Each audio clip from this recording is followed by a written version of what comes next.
Capital வந்தா மட்டும் போதும் நான் ஜெயிச்சிருவேன் அப்படிங்கிறத முறியடிக்கிற மாதிரி நம்ம பேசணும் அப்படின்னு சொன்னா ஒரு பிராண்டு ஜெயிக்க முடியல. கேபிட்டல் ரைஸ் பண்ணி பயங்கரமா ஐபிஓலாம் போயுமே எதுவுமே பண்ண முடியாத பிராண்டு பேடிஎம். நம்ம எல்லாருக்குமே தெரியும்.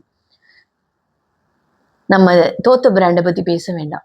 அதே கேபிட்டல் மாதிரி நல்லா ரைஸ் பண்ணி அதை அழகா யூட்டிலைஸ் பண்ணி அது எவ்வளோ பவர்ஃபுல்லா அவங்க ஒரு பிஸ்னஸை கிரியேட் பண்ணியிருக்காங்கிற பிராண்டை பத்தி பேசலாம்.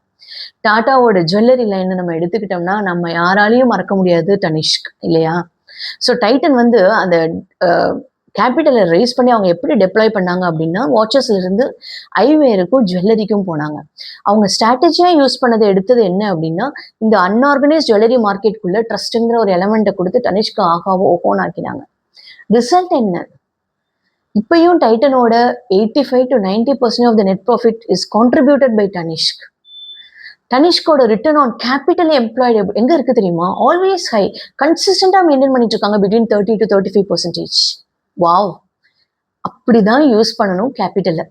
ஒவ்வொரு ரூபா நம்ம கேபிட்டல் ரைஸ் பண்றதுக்கும் அந்த ஸ்ட்ராட்டஜியும் அந்த எக்ஸிக்யூஷனும் எப்படி இருக்கணும் அப்படின்னா இங்க நெட் ப்ராஃபிட் அப்படியே ஏறிக்கிட்டே இருக்கணும். இந்த 2 இடமும் சக்சஸ்ஃபுல்லா டாட் கனெக்ட் ஆச்சுங்கிறப்பதான் அந்த கேபிட்டல் அப்படிங்கிறது ஒரு பெரிய வரப்பிரசாதமா இருக்கு. பணம் கண்டிப்பா பத்தும் செய்யும். ஆனா அது கரெக்டான வகையில நம்ம எக்ஸிக்யூட் பண்ணாதான் செய்யும். All the very best.